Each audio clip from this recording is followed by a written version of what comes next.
কোনো সাধারণ মৃত্যু ছিল না।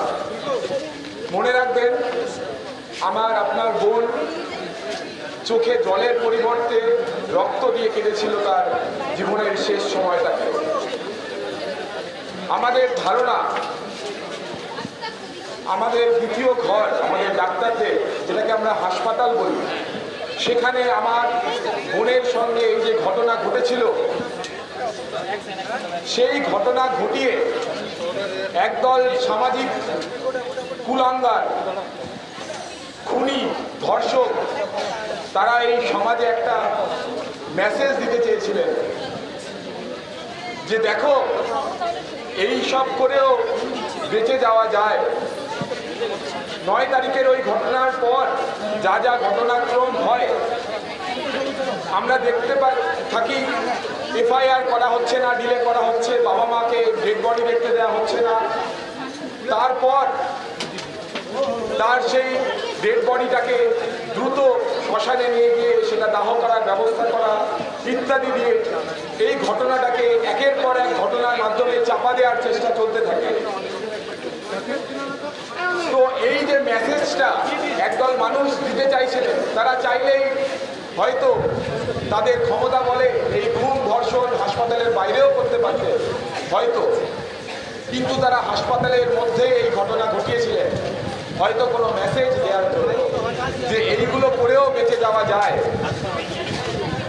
আজ আমাদের এই আন্দোলনের 38 দিনের মাথায় দাঁড়িয়ে আমরা যে 5 দফা দাবি নিয়ে আন্দোলন করছিলাম, আজ এই 38 দিনের মাথায় দাঁড়িয়ে আমরা এই সকল মানুষদের মধ্যে কিছু জনকে আজকে আমরা সরাতে পেরেছি। এবং এই আন্দোলনের আরেকটা প্রধান উদ্দেশ্য যেটা ছিল বলে আমাদের ধারণা, একটা সামাজিক মেসেজ ওই সকল মানুষদেরকে, অমানুষদেরকে দেয়ার যে না, এগুলো করে ছাড় পাওয়া যায় না। তুমি হতে পারো কোনো রাজা, মহারাজা, মানুষ, অমানুষ, তুমি হতে পারো কোনো সম্রাট, কোনো স্বাস্থ্য ভবনের নায়ক, কিন্তু এই ঘটনা করে তুমি ছাড় পাবে না। তোমাকে জবাব দিতেই হবে, তোমাকে সত্যই হবে। হতে পারো তুমি যে কোনো উচ্চপদস্থের কর্মচারী, হতে পারো তুমি একটা কলকাতার মতো একটা শহরের সিপি, হতে পারো তুমি স্বাস্থ্য ভবনের বড় বড় কর্তা, অধিকর্তা, কেউ নিস্তার পাবে না। আমি মুখ্যমন্ত্রীর বাড়িতে বৈঠকে গিয়েছিলাম। তাদের ইমেলকে এক সদর্থক পদক্ষেপ ভেবে প্রথমেই যেটা বলতে চাই, বৈঠকের শুরুতে মাননীয় মুখ্যমন্ত্রী আমাদের 5 দফা দাবিকে ন্যায্য দাবি বলে মেনে নিয়েছেন।